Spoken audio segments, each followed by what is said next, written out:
We are live. Welcome to Getting Real.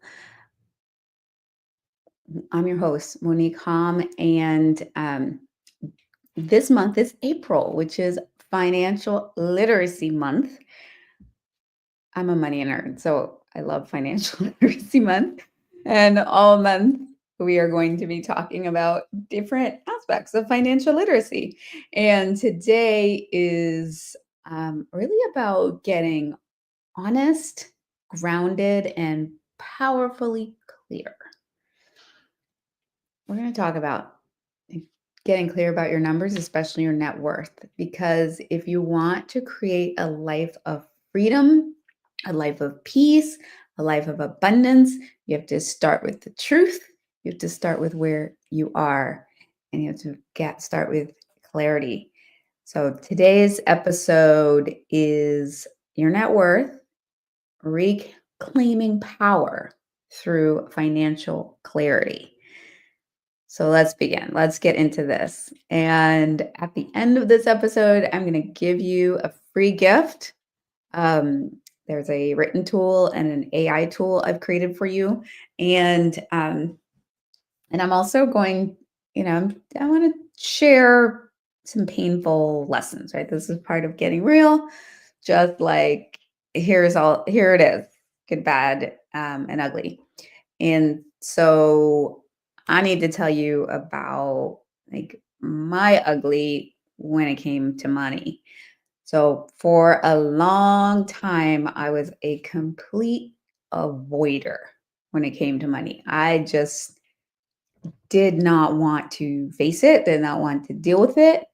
Um, and I could go into where I think that came from. It came from just being a kid, and every time it seemed to me that my parents sat at the table to pay the bills, it was like voices got very heated, stuff started flying, people got angry, and I think my young version just thought, wow, like when you deal with money, it gets really stressful and people get angry, so let's just not deal with money. And so, bills would come, and it's not that I didn't have the money to pay them, because this was when I was working as a lawyer. I had a good salary. I had the money to pay for my bills, but I would not pay for them until I would get another bill, and on the outside it would show like overdue in red letters or something like that, and I'd be like, "Oops, let me pay that." I was always paying late fees, always. Um, and I just wasn't dealing. I just wasn't dealing. And it didn't really change until I got engaged. And so here I am, and I recognize that I live in a financial chaos. And I tried to fix it. I remember I hired this very expensive to me. I paid $750 for this financial advisor, and it was like pulling teeth to try to get him all my information. And he gave me this binder with all these charts, and it was very colorful. And for I did nothing, like nothing, to take the money. And he put me in this terrible savings account where it was making like 0.1%. And I was like, this is ridiculous. I don't want my money making 0.1%. I forget it. So I stopped that, and I wasn't saving anything, and I just went back to my chaos. And when I got engaged and I was getting married, my husband, he had two kids. He was coming. I was getting married, and I was going to have these two stepkids who were so precious and wonderful. And I know that financial chaos is one of the biggest, or financial issues are one of the biggest reasons for divorce. And I thought, I don't want to get into this relationship. I didn't want to get into this marriage. I don't want to like bring these poor kids into it.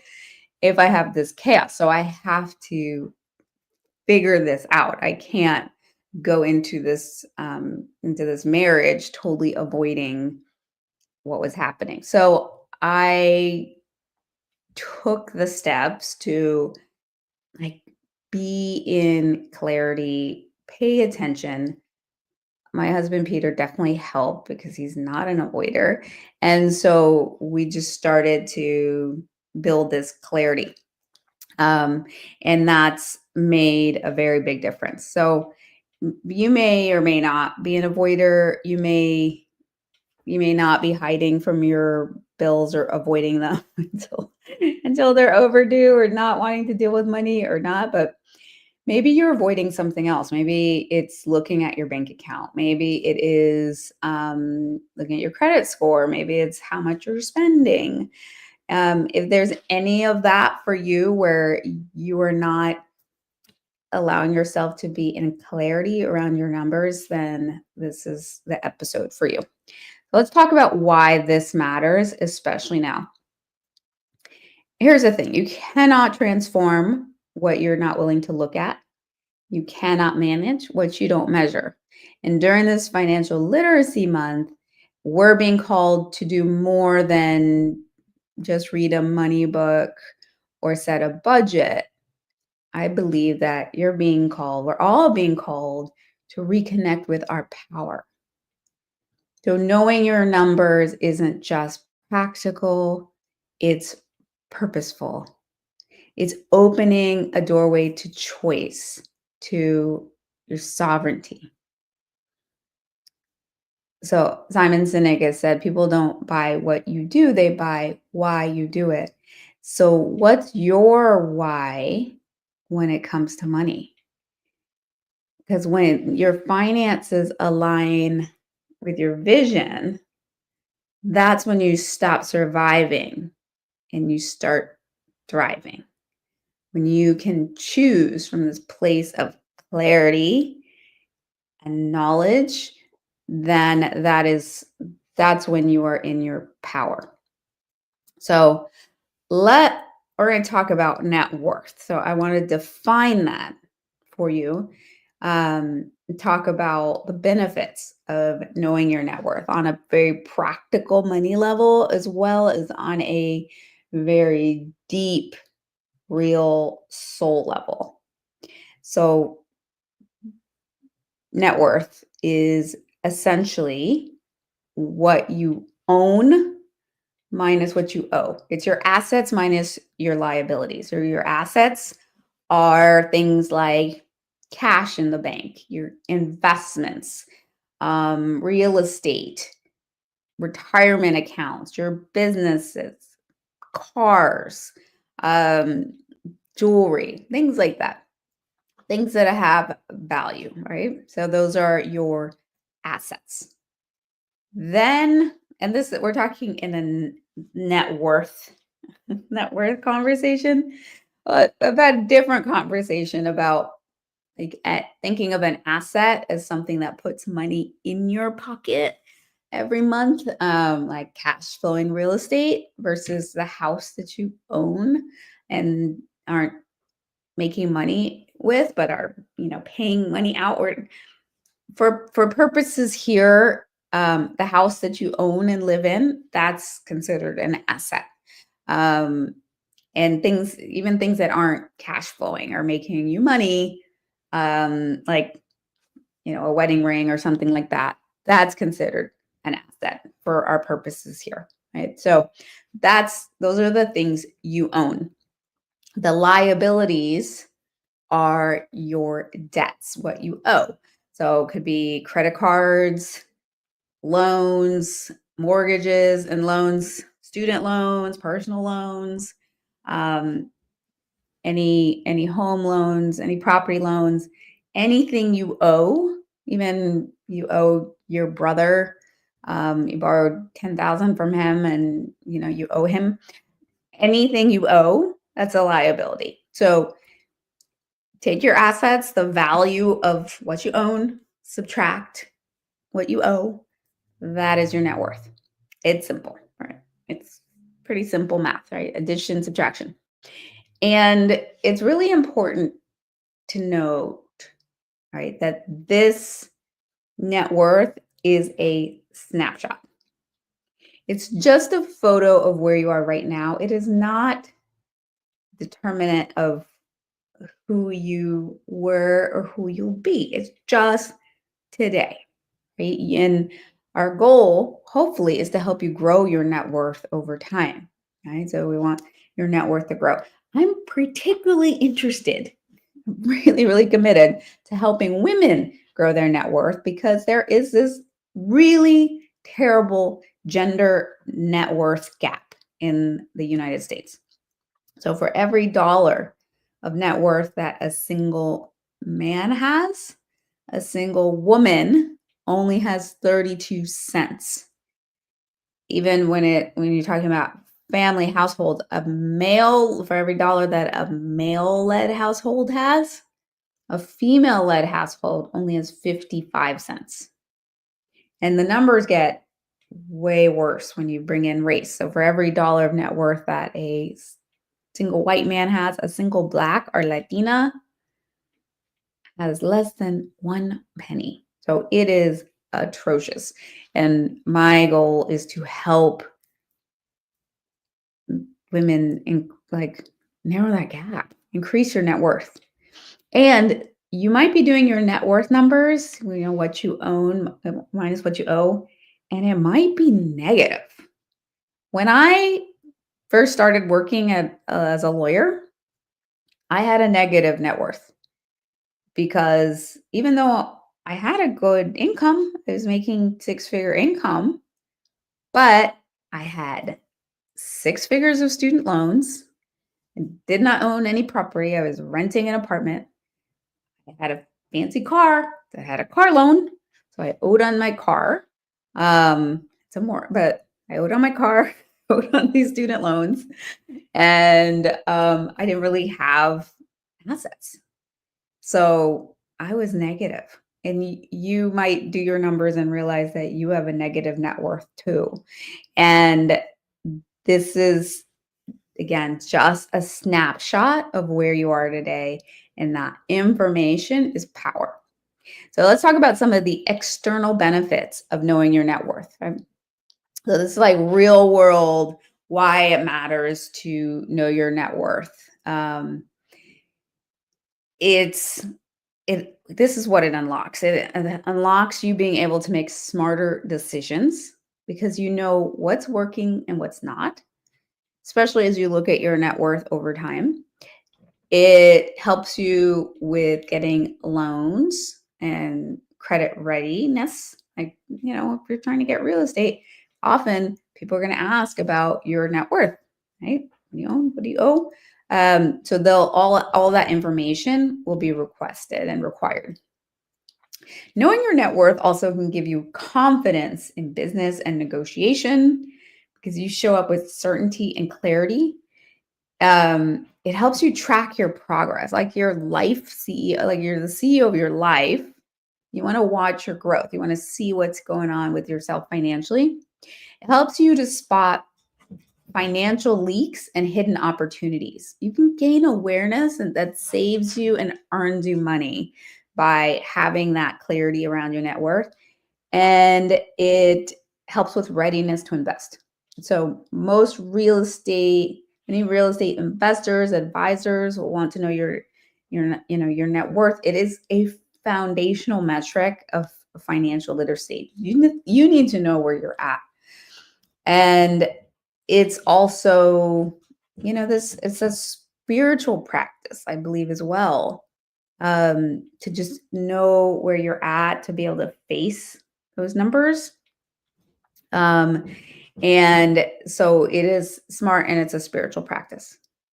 Now, I want to talk about this net worth in a slightly different way. I take it beyond the numbers when we're talking about assets and liabilities, because alongside your financial, assets and liabilities, you can often have emotional assets and emotional liabilities. So let's talk about that. Like, what as like assets could be like your hidden strengths. And those things might not make it into your balance sheet, but you like your resilience, your creativity, your courage, even your courage to listen to this conversation, this podcast right now. This says something about you and who you are as a person. So that is an asset. So what would you say is your greatest asset? And then when we talk about liabilities, it's like, what are those limiting beliefs that are dragging you down? What are those things that keep you from taking the steps that you want to take? Those are liabilities. So I had to realize that my worth wasn't based, I wasn't determined because it was negative or positive. Um, my worth came in the choice to face it, the choice to show up, the choice to not avoid anymore. And when I did that, everything began to shift. I've made different decisions. I've attracted new opportunities. I feel this safety in my body again. And this is what happens when you stop running and being able to face it. So I went going from negative to 7 plus figures, right? This is what happens when you can work on your net worth. But let's be honest, most people will avoid this, especially women, especially first generational wealth builders. If you were ever told, look, money is just not your thing, or it's too late for you to do this at this point, or maybe you're too young, or you're just bad with numbers, money is something that is like for men to do. You don't have to worry your pretty little head about it. If any of that has shown up for you, that let me say this clearly, that is a lie. And it's a lie rooted in shame. And it's a shame that thrives in silence. So when you take even just one small action to write your numbers down, to log into your account, to name your financial fear, your nervous system begins to settle. So when you can take a different action, a contrary action, and be okay, not just okay, but start to thrive, you're not unsafe, you're in charge. And your body feels that shift, and the energy of money feels that shift because money is an energy. It will be attracted or repelled from you literally based off of the energy that you bring to it. So if you are avoiding money and you're not clear and you're not like a wonderful steward of it, it's going to run away. So one of the ways in which you can invite in more abundance is to like, really lovingly get clear about it. So let's talk about this ritual of clarity. And this next part is really sacred. And I'm going to guide you through a net worth awareness ritual. So if you can pause, close your eyes, and take a deep breath. And as you are breathing, I'm going to open the door because my dog keeps scratching. So continue to breathe and picture yourself 5 years from now. And you're feeling calm, you're feeling confident, you're feeling free. You took steps 5 years before to get clear. And now you are so confident, and your net worth has blossomed and bloomed accordingly. You're not scared of money. You love and trust money. And you love and trust yourself with money. Just allow yourself to feel that. Now, gently come back to today. I want you to find a candle, light a candle, play some music, put on some music that is calm but feels really that'll make you feel abundant and peaceful. But and make a moment of this. Like show up. Again, money is an energy, so show up to it with this like reverence and or fun, right? Just with joy and love. And this is going to start you doing your this exercise of like figuring out your net worth, where you are today. It's not spreadsheet exercise. Think of it as a homecoming. Think of it as a reclamation. And I have a gift for you. It's a $1 million net worth activation snapshot. And I'm going to post it. And I put it in the chat, and you can link from it and you can get this free download. It'll make it simple to see where you're at. So there's a guide that will help you work through your net worth. And there's also a link to an AI tool, a custom GPT that will guide you through this as well. So you can use either. So either use the GPT or old school analog, and take gather everything and then take 15 minutes with it. Again, light your candle, put on your music, let this process be sacred, and come back to yourself and have fun with it. Um, and I want to tell you about a goddess who I won't share her name, but she was really she was like me. She was an avoider. She really didn't want to look at her finances. When she did, she found she had a negative net worth. She also had student loans. She also had debt. And she thought that meant she was failing. But the moment that she faced it and things started to shift big time. So two things. One, she made a choice to come to like show up and get clear. And two, she made a choice to improve her net worth. So both of those things. First, I need to know where I'm at. And second, I'm going to take steps to improve.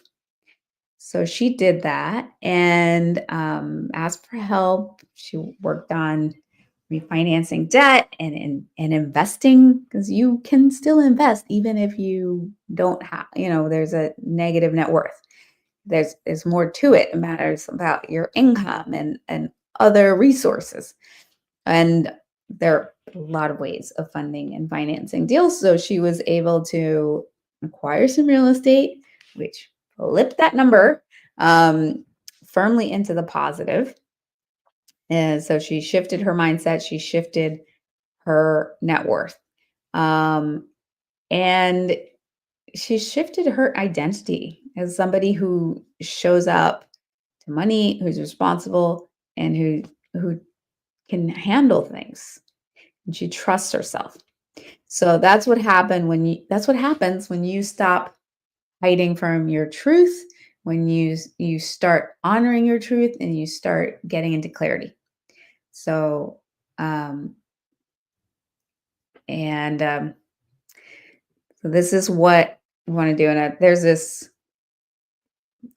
tool from Mel Robbins, right? When there's something to do, which is this, you use this like countdown, right? And you count down 5, 4, 3, 2, 1, action, right? So I want you to think about one action you're going to do, whether it's open that envelope you've been avoiding opening, log into your account, clicking on this link, downloading this tool, which I think that should be your first option, but do one thing. So 5, 4, 3, 2, 1, act. And then I'm going to suggest you choose your financial vision word. This is a word that will inspire you and help anchor you to what you want to create. For me, mine is thrive. all about thrive in 2025. What's yours? Maybe it's sovereignty. Maybe it's overflow. Maybe it's peace. Maybe it's legacy. Maybe it's freedom. Share it with me. I'd love to hear. All right, so that's what I got to say about net worth. I want to share a trinity, which is a brag, a gratitude, and a desire. It's how we end every show. So, what am I bragging? I brag. This is not about net worth, but I'm going to brag that I have, I've talked about this before on the show. I've been doing my year of fun, right? So every day I'm having fun, and today is day 230 of consecutive days of fun, which is crazy and so freaking powerful. I highly encourage you to try this. Um, it's been really, really profound. It seems silly, but it's profound. But I want to brag that yesterday, April 1st, was my half birthday. And I thought, I woke up, I was like, what am I going to do for fun? I was like, you know what? It would be so fun to celebrate my half birthday. I mean, I don't know, celebrated my half birthday, but I put it out there like, I want to have a half birthday party because it is fun. And I blew up some balloons and I invited some family. It ended up being my parents, Peter, Allie, and I, the five of us. I put on a tiara. I made a super delicious keto chocolate cake and got some keto ice cream. I'm a low carb diet and made a lovely dinner and made everyone sing happy half birthday to me. It was so fun.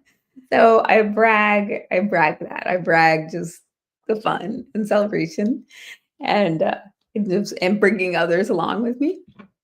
And I'm grateful for the shift I've had in my finances and clarity and moving. And there's still, I won't lie, there's still a big part of me that does not want to be clear about my money, about my numbers. It loves to be vague and hide. But I am grateful that I take time every day to track my numbers, what's coming in, what's going out, and then um, and then putting, and looking at also my net worth at least every quarter. So I'm grateful for that. And I desire, I desire to do my part. I desire for there to no longer be a net worth gap in this country. I desire that there be no gap between the genders. I desire that there be no gap between people of different races. I desire that there is just, there's an abundance for all, which is possible. So that is my trinity, my brag, my gratitude, and desire. I would love for you to share yours.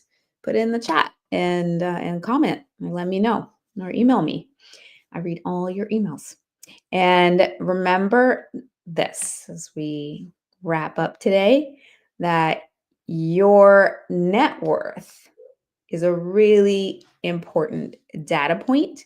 It's a really important thing for you to know. It's a great snapshot to see where you are today, but your net worth is not your worth, right? It's not equal to your self worth. It's not equal to your worth as a person. You are infinitely, immeasurably valuable. Right? There's nothing more valuable, more important, more worthy than you. This number of where you happen to be in terms of what you own minus what you owe at this point in time is just a data point to help you know where you are and help you make better decisions to get you to where you want to go. All right. That knowing this net worth is about you being empowered. This data point is where your power begins. You've got this. I'm walking on this path right beside you. I love you. And I'm so grateful that you are here. Please subscribe so you don't miss an episode of Getting Real. And I'll see you next time. Bye bye.